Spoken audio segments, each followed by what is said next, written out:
sekalian, kami persilakan atas nama Cici untuk membuka mic-nya. Assalamualaikum warahmatullahi wabarakatuh. Waalaikumsalam warahmatullahi wabarakatuh. Barakallahu fiik. Nah.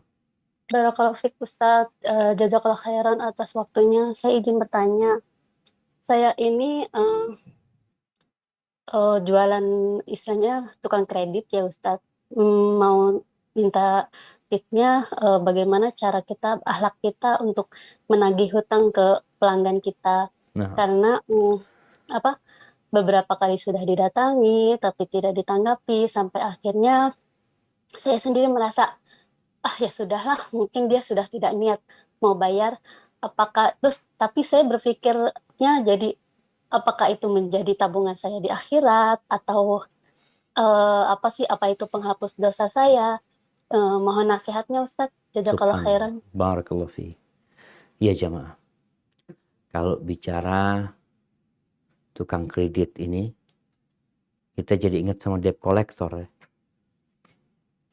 Yang pertama, akadnya harus syar'i. Insya Allah kalau sudah ngaji tahu akad yang syar'i. Yang ditanyakan bagaimana kita berakhlak mulia kepada orang-orang yang berhutang sama kita. Ketahuilah banyak orang itu meremehkan hutang. Meremehkan hutang. Akhirnya dia berhutang untuk sesuatu yang tidak menjadi kebutuhan primer dia. Bahkan dia berhutang dengan niat nggak mau bayar. Maka nasihat ana buat ukhti, sebelum orang itu kredit, nanti nih untuk selanjutnya, nanti perlu bikin hadis-hadis tentang hutang. Hadis-hadis tentang hutang, larangan orang menunda-nunda pembayaran utang. Bahwasanya orang yang berhutang itu kemudian dia tidak bayar akan berjumpa dengan Allah pada hari kiamat, ditulis sebagai pencuri nantinya. Kemudian orang yang mati syahid, tak diampuni dosanya kalau dia masih punya utang.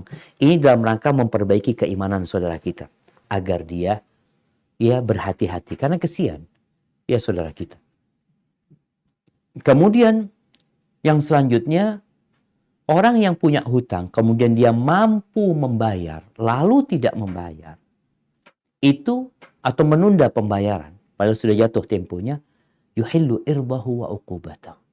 Halal kehormatan dia. Dan dia dihukum pun boleh kita ajukan ke polisi, ke pihak yang berwajib ya.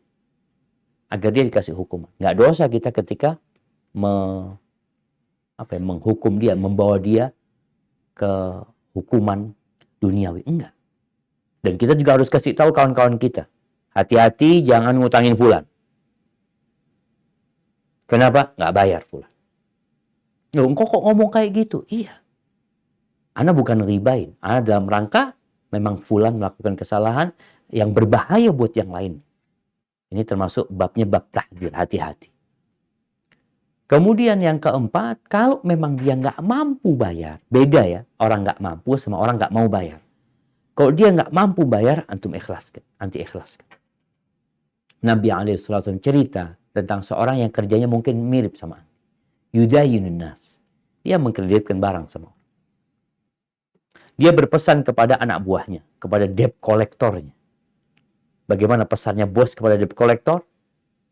Idza ataita mu'siran fatajawaz anhu.